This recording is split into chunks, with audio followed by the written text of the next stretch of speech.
குமரவேல், நீங்க இருக்கக்கூடிய பகுதியில இன்னைக்கு எந்தெந்த கட்சியை சார்ந்த வேட்பாளர்கள் வர்றாங்க? குறிப்பா வேட்பாளர்கள் கூட கட்சி நிர்வாகிகளும் அதிக அளவு வரக்கூடும். எனவே பாதுகாப்பு கருதி அங்க என்னென்ன மாதிரியான நடவடிக்கைகள் எடுக்கப்பட்டிருக்கு அப்படிங்கறதையும் குறிப்பிட்டு சொல்லுங்க.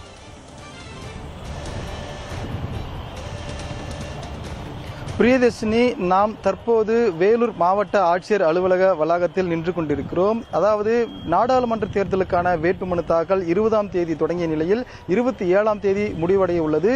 வேலூர் நாடாளுமன்ற தொகுதிகளை பொறுத்த வரைக்கும் அதிமுக, திமுக, பாரதிய ஜனதா கட்சி, நாம் தமிழர் கட்சி ஆகிய 4 வேட்பாளர்களுமே இந்த பகுதியில் களமிறங்குகிறார்கள்.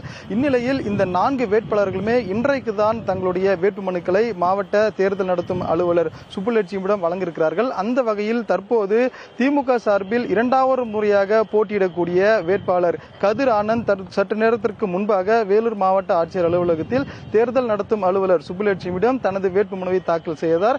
இவரோடு அவருடைய தந்தையும் நீர்வளத்துறை அமைச்சர் திமுகவின் பொதுச் செயலாளருமான துரைமுருகன் உடன் இருந்தார். அதே போன்று இவருக்கு பரிந்துரைக்கக்கூடிய 5 நபர்கள் மட்டுமே மாவட்ட தேர்தல் நடத்தும் அலுவலர் அவருடைய அலுவலகத்திற்கு அனுமதிக்கப்பட்டார்கள். அதே போல கட்சியினை பொறுத்த வரைக்கும் முதல் கட்டமாக இவர்கள் அண்ணா சிலை, பெரியார் சிலைக்கு மாலை அணிவித்து விட்டு வேலூர் மாவட்ட ஆட்சியர் வரும்போது கட்சியினர் உள்ளே அனுமதிக்காத வண்ணம் காவல்துறை 2 அடுக்கு பாதுகாப்பை போட்டிருக்கிறார்கள், பேரிகார்டு அமைத்து. வேட்பாளர் அவருடன் வருபவர்களை தவிர்த்து மற்றவர்கள் அனைவருமே 100 மீட்டருக்கு அப்பால் தடுத்து நிறுத்தப்பட்டிருக்கிறார்கள்.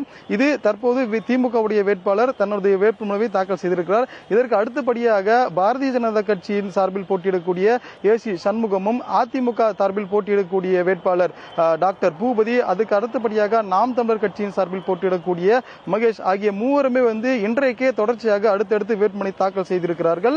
இவர்கள் ஒரே நாளில் வேட்புமனு தாக்கல் செய்வதால் போக்குவரத்து நெரிசலோ மாவட்ட ஆட்சியர் அலுவலகத்தில் ஏற்படக்கூடிய கூட்ட நெரிசலை தவிர்ப்பதற்காக இவர்களுக்கான நேரம் என்பது பிரித்து ஒதுக்கப்பட்டிருக்கிறது. உதாரணத்திற்கு திமுக வேட்பாளருக்கு 11 மணிக்கு நேரம் ஒதுக்கியிருக்கிறார்கள். அதற்கு அடுத்தபடியாக பாரதிய ஜனதா கட்சி வேட்பாளர் வேட்புமனு தாக்கல் செய்திருக்கிறார். அதற்கு அடுத்தபடியாக 1 மணிக்கு அதிமுகவின் வேட்பாளர் வேட்புமனு தாக்கல் செய்திருக்கிறார். அதுக்கு அடுத்தபடியாக 3 மணிக்குள்ளாக, ஏனென்றால் 3 மணிக்கு தான் வேட்புமனு தாக்கலுடைய நேரம் நிறைவடையும், அதற்குள்ளாக நாம் தமிழர் கட்சியின் மகேஷ் இவர் வேட்புமனு தாக்கல் செய்திருக்கிறார். இந்த நாள் ஒரே நாளில் பிரதான கட்சிகள் வேட்புமனு தாக்கல் செய்வதால் ஏற்படக்கூடிய கூட்ட நெரிசல் தவிர்க்கப்படும். அதே போல காவல்துறையை பொறுத்த வரைக்கும் கூடுதல் காவல்துறை பாதுகாப்பானது போடப்பட்டுள்ளது. இந்த வேலூர் நாடாளுமன்ற தொகுதியை பொறுத்த வரைக்கும் அதிமுக, திமுக, பாஜக ஆகிய 3மே இங்கு களம் காண்பதால் இந்த வேலூர் நாடாளுமன்ற தொகுதி தேர்தலானது மிக கடினமான ஒரு போட்டியாகவே நிலவி வருகிறது. பிரியதர்ஷினி.